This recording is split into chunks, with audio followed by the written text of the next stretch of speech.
एक ऐसे वकील की कहानी जो कभी केस नहीं हारा, जिसे अचानक से एक कंपनी हायर करती है। लेकिन फिर उसके साथ होता है क्या क्या, कहानी में देखते हैं। तो कहानी की शुरुआत होती है मिस्टर रैंचो से, जिसका अपने शहर में अब तक का रिकॉर्ड है कोई भी केस ना हारने का। आज भी वो अपने क्लाइंट शोला की ओर से केस लड़ रहा है। ये केस दोस्तों एक नाबालिग लड़के के साथ छेड़छाड़ का था। शोला ने मिस्टर रैंचो को साफ साफ कह दिया था कि लड़की झूठी है और वो सच्चा। लेकिन कोर्ट में सुनवाई के दौरान मिस्टर रैंचो रियलाइज करता है कि शोला ने सच में लड़की के साथ गलत काम किया है। ये जानने पर मिस्टर शोला को उस पर काफी गुस्सा आता है। वो जज से ब्रेक लेता है और वॉशरूम में जाके सोचता है इसकी माँ की, अब मैं ऐसा क्या करूं, अगर मैं केस छोड़ता हूं तो मेरी पहली हार मानी जाएगी और जीत गया तो चारों तरफ चर्चे पक्के। बस इसी कारण वो शोला को जिताने का फैसला करता है। और दोस्तों, ये वॉशरूम वाला सीन याद रखिएगा, आगे चल के ये कहानी में इम्पोर्टेंट पार्ट बनेगा। जिसके बाद वो कोर्ट में लड़की को गलत साबित करता है और शोला को जितवा देता है, जिससे मिस्टर रैंचो के चारों तरफ चर्चे फैल जाते हैं। अब था तो गलत ही, इसने एक क्रिमिनल को केस जितवाया था। खैर, इसके बाद मिस्टर रैंचो अपनी पत्नी चुलबुली के साथ पार्टी करने लोकल बार में जाता है, जहां एक सूट बूट पहने हुए व्यक्ति जिसका नाम है देमैन वहां आता है। देमैन मौका देख के मिस्टर रैंचो को बड़े शहर में जॉब ऑफर करता है। पहले तो मिस्टर रैंचो को लगा कि उसके साथ कोई प्रैंक कर रहा है, लेकिन बाद में वो रियलाइज करता है कि ये आदमी सच बोल रहा है। छोटे शहर में मिस्टर रैंचो उतना कमा नहीं पा रहा था, जिसकी वजह से वो ऑफर एक्सेप्ट कर लेता है। फिर वो अपनी माँ को इस बात के बारे में बताता है। मिस्टर रैंचो की माँ को फिक्र है कहीं उसका बेटा बड़े शहर के तामझाम में बहक ना जाए। लेकिन मिस्टर रैंचो कॉन्फिडेंट है, वो अपना काम करेगा, अपनी बीवी को प्यार करेगा और अच्छी लाइफ स्पेंड करेगा। लेकिन वहाँ क्या होना है ये तो वही जाके पता चलना था। फिर मिस्टर रैंचो और उसकी बीवी नए शहर में मूव करते हैं। मिस्टर रैंचो जॉब पे जाता है, जहाँ पहले दिन ही वो केस जितवा देता है, जिससे उसका सभी के सामने बहुत अच्छा इंप्रेशन पड़ता है। फिर आता है देमैन की कंपनी का मालिक लुल्ली बदमाश। दोनों की बहुत अच्छी बातचीत होती है। लुल्ली बदमाश मिस्टर रैंचो को शानदार अपार्टमेंट देता है, जो कि मिस्टर रैंचो कभी अपने शहर में खरीद नहीं सकता था। चुलबुली मिस्टर रैंचो के साथ बहुत खुश है। इसके बाद मिस्टर रैंचो को जोनी नाम के व्यक्ति का केस सौंपा जाता है। जोनी दोस्तों काला जादू और तंत्र मंत्र में विश्वास रखने वाला इंसान है। वो अपने घर में बकरे की बलि देते पकड़ा गया था, जो कि शहर के रूल्स के खिलाफ था। लेकिन मिस्टर रैंचो होशियारी से ये केस भी जीत जाता है। दिखाया जाता है कि जोनी ने अपने काले जादू की हेल्प से उस हेड काउंसिल को भी मार कर दिया था। अपनी सक्सेस के बाद मिस्टर रैंचो को मिलने उसकी माँ आती है, लेकिन वहाँ मिस्टर रैंचो की माँ की मुलाकात लुल्ली बदमाश से होती है, जिसे देख के मिस्टर रैंचो की माँ अजीब सा रिएक्ट करती है।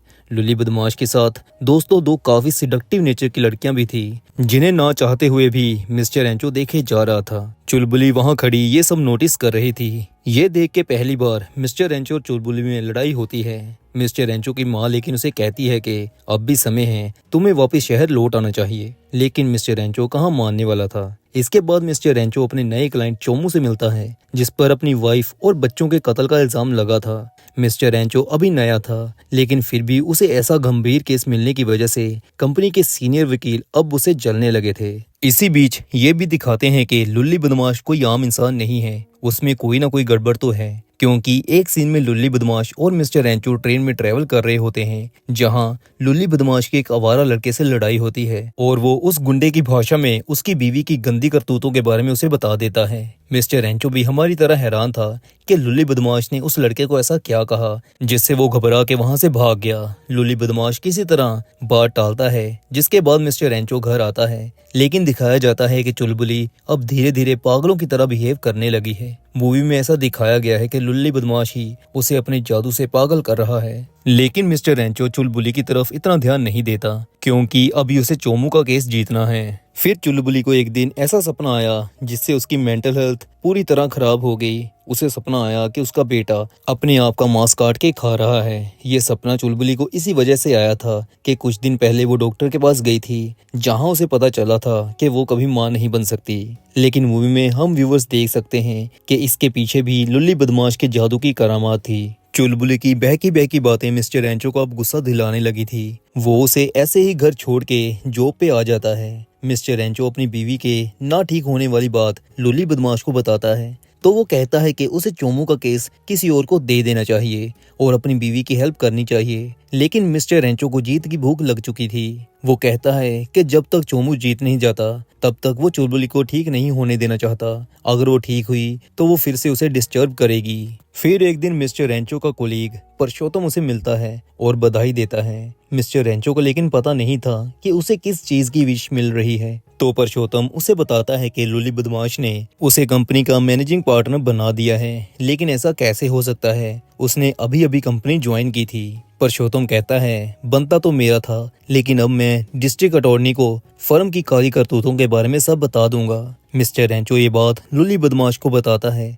अब हमें पता है लुली बदमाश के पास पावर्स हैं। वो कुछ तंत्र मंत्र बोलता है जिससे परशोत्तम को कुछ गुंडे पार्क में मार डालते हैं। जब ये बात मिस्टर रेंचो को पता चली तो उसे पहली बार लुली बदमाश पे शक होता है, जिसके बाद मिस्टर रेंचो चोमू के केस पे लग जाता है। चोमू ने उसे काफी दिनों बाद बताया था कि वो मर्डर वाली रात अपनी सेक्रेटरी की गेम बजा रहा था, जो कि केस जीतने के लिए अहम सबूत था। मिस्टर रेंचो फिर चोमू की सेक्रेटरी बिल्ली मरवाना से मिलता है, लेकिन उसे सवाल जवाब से पता चलता है कि बिल्ली मरवाना झूठ बोल रही है। उस रात वो चोमू के साथ तो थी ही नहीं, जिससे मिस्टर रेंचो को रियलाइज होता है कि मर्डर करने वाला और कोई नहीं चोमू ही था। लेकिन वो अब केस छोड़ नहीं सकता। उसे जीतने की आदत जो थी, केस छोड़ा तो समझो मिस्टर रेंचो हारा।